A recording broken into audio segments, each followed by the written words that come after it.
예.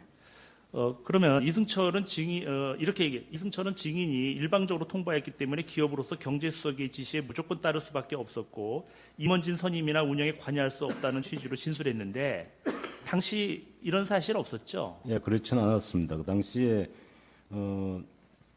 2015년 7월 말 8월 초에 처음 재단 이야기를 할 때부터 시작해서 계속 이승철 부회장과는 상당히 이 재단 출연에 대해서는 둘 사이도 공감대가 형성이 됐고 상당히 적극적으로 정경련도 여기에 대해서는 임했다고 저는 알고 있습니다. 그러면 증인께서는 그 당시에 정경련하고의 관계에서는 아무 걱정을 안 하셨겠네요. 예, 그렇습니다.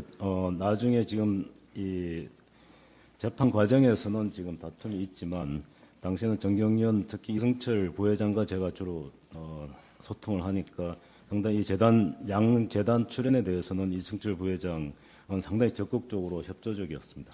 문화재단에 출연한 기업들이 임원을 추진하지 않고 운영에도 관여하지 않은 이유는 무엇입니까? 기본적으로 이 문화재단의 경우 그 임원진은 이미 재판 과정이 다 이제 진술이 다 나왔지만 대통령께서 많은 그 임원들을 추천을 해주셨습니다. 그래서 저희들은 그 추천한 인사들이 상당히 문학에 유능하고 저명한 인사라고 판단해서 정경련에 추천했고 정경련도 그걸 받아서 그대로 추진을 했던 걸로 알고 있습니다. 그런데 임원을 초창기에는 정경련도 참여를 시키려다가 정경련 스스로 나중에 이 기업이 출연도 하고 그 이사로 또 참여하는 모습이 문학에 좋지 않을 수도 있다는 판단도 아마 당시에 이야기를 좀 하긴 했었습니다. 그러니까 증인이나 피청문이 막은 게 아니죠? 예, 막지는 않았었습니다. 할 수는 있었습니다. 당시 최상복 비서관의 역할은 재단 설립을 행정적으로만 도와주는 역할이었죠? 예, 그렇습니다. 출연 그룹의 수가 늘어나고 출연 금액도 300억에서 500억 원으로 증액되었잖아요. 예, 예. 혹시 그 경위를 알고 있습니까? 예, 이 부분 지난번에 제가 현재 출석해서 질문을 받았을 때 재판 과정이기 때문에 제가 답변을 조금 유보하고 했었지만 지금 이미 이승철 부회장이 법정에서 이제 진술을 했기 때문에 여러 이제 정의 신문 과정도 있었기 때문에 그 점에 대해서는 조금 더 이제 말씀을 드리겠습니다. 지금 이승철 부회장의 주장은 제가 대통령 지시를 받아서 300에서 500억으로 갑자기 늘리라고 주장을 했다라고 이제 일방적으로 지시를 했다라고 이제 했지만 제가 정확하게 기억하는 것은 두 재단이 문화와 체육이 300보다는 문화 쪽이 아무래도 호응도가 높고 하기 때문에 문화를 더 늘리고 체육을 더 줄이는 게 좋겠다. 그래서 예를 든다면 뭐 300, 200 정도를 하는 게 500, 200 정도 하는 게 더 바람직하겠다라고 한 의견을 제시했고 그래서 그것을 대통령께 보고를 드리고 그게 상당히 바람직하다라는 차원에서 나중에 그날 300에서 500 하는 게 좋겠다는 의견에 대해서 동조를 한 것이었습니다. 그런데 이제 문화는 줄지가 않고. 예, 그렇습니다. 예, 그러면은 증인이 제안한 그 아이디어를 정경련 측에서 받아들인 겁니까? 결국은. 300에서 500 그 아이디어는 예. 제가 기억으로는 이승철 부회장이 먼저 낸 이승철 부회장이 먼저. 아이디어였습니다. 예. 죄송합니다.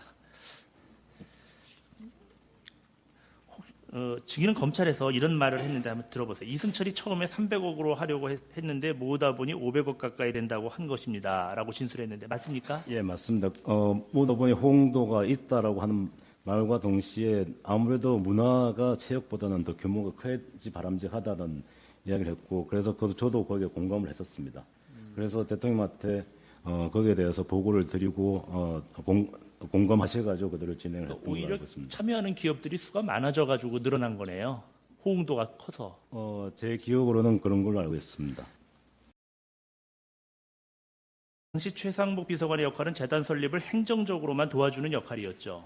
예, 그렇습니다. 출연 그룹의 수가 늘어나고 출연 금액도 300억에서 500억 원으로 증액되었잖아요. 예, 예. 혹시 그 경위를 알고 있습니까?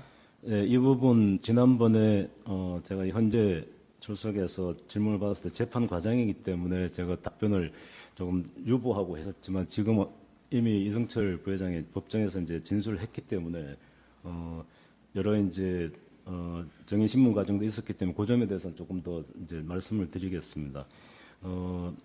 지금 이승철 부회장의 주장은 제가 많은 그 임원들을 추천을 해주셨습니다. 그래서 저희들은 그 추천한 인사들이 상당히 문학에 유능하고 저명한 인사라고 판단해서 정경련에 추천했고 정경련도 그걸 받아서 그대로 추진을 했던 걸로 알고 있습니다. 그런데 임원을 초창기에는 정경련도 참여를 시키려다가 정경련 스스로 나중에 이 기업이 출연도 하고 그 이사로 또 참여하는 모습이 문학에 좋지 않을 수도 있다는 판단도 아마 당시에 이야기를 좀 하긴 했었습니다. 그러니까 증인이나 피청문이 막은 게 아니죠. 예, 막지는 않았었습니다. 할 수는 있었습니다. 예, 그렇습니다. 나중에 지금 이 재판 과정에서는 지금 다툼이 있지만 당시에는 정경련 특히 이승철 부회장과 제가 주로 소통을 하니까 상당히 이 양 재단 출연에 대해서는 이승철 부회장은 상당히 적극적으로 협조적이었습니다. 문화재단에 출연한 기업들이 임원을 추진하지 않고 운영에도 관여하지 않은 이유는 무엇입니까? 기본적으로 이 문화재단의 경우 그 임원진은 이미 재판 과정이 다 이제 진술이 다 나왔지만 대통령께서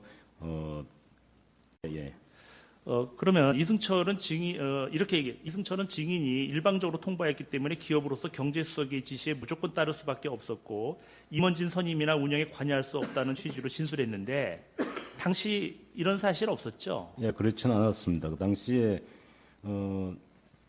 2015년 7월 말 8월 초에 처음 재단 이야기를 할 때부터 시작해서 계속 이승철 부회장과는 상당히 이 재단 출연에 대해서는 둘 사이도 공감대가 형성이 됐고 상당히 적극적으로 정경련도 여기에 대해서는 임했다고 저는 알고 있습니다. 그러면 증인께서는 그 당시에 정경련하고의 관계에서는 아무 걱정을 안 하셨겠네요. 대통령 지시를 받아서 300에서 500억으로 갑자기 늘리라고 주장을 했다라고 이제 일방적으로 지시를 했다라고 이제 했지만 제가 정확하게 기억하는 것은 두 재단이 문화와 체육이 300보다는 문화 쪽이 아무래도 호응도가 높고 하기 때문에 문화를 더 늘리고 체육을 더 줄이는 게 좋겠다.